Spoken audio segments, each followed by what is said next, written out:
If you want to change the world, start off by making your bed. If you make your bed every morning, you will have accomplished the first task of the day.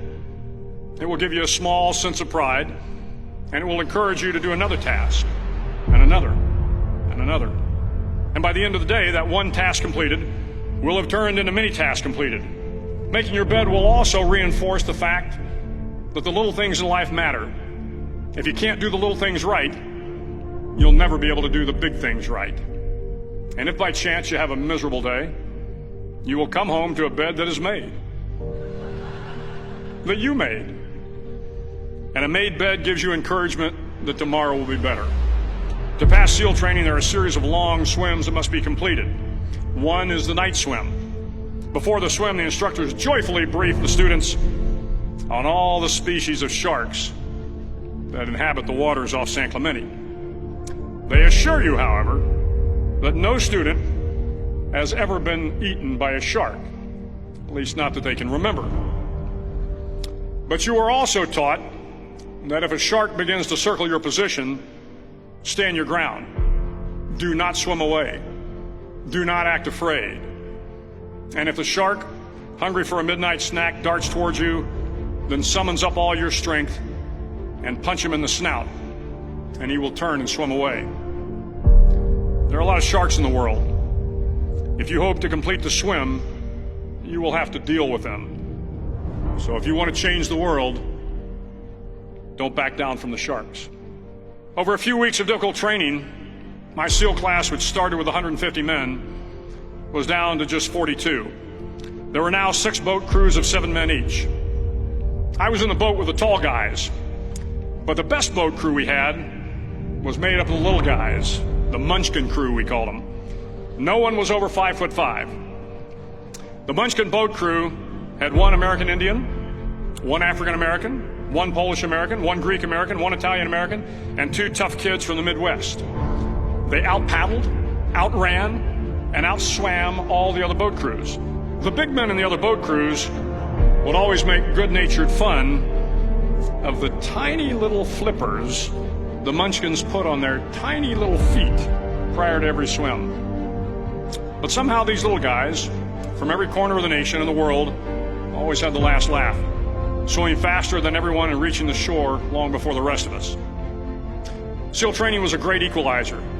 Nothing mattered but your will to succeed, not your color, not your ethnic background, not your education, not your social status. If you want to change the world, measure a person by the size of their heart, not by the size of their flippers. The 9th week of training is referred to as Hell Week. It is 6 days of no sleep, constant physical and mental harassment, and 1 special day at the Mud Flats. The Mud Flats are an area between San Diego and Tijuana where the water runs off and creates the Tijuana Sloughs, a swampy patch of terrain where the mud will engulf you. It is on Wednesday of Hell Week that you paddle down to the mud flats and spend the next 15 hours trying to survive this freezing cold, the howling wind, and the incessant pressure to quit from the instructors. As the sun began to set that Wednesday evening, my training class, having committed some egregious infraction of the rules, was ordered into the mud. The mud consumed each man till there was nothing visible but our heads. The instructors told us we could leave the mud if only 5 men would quit. Only 5 men, just 5 men, and we could get out of the oppressive cold. Looking around the mud flat, it was apparent that some students were about to give up.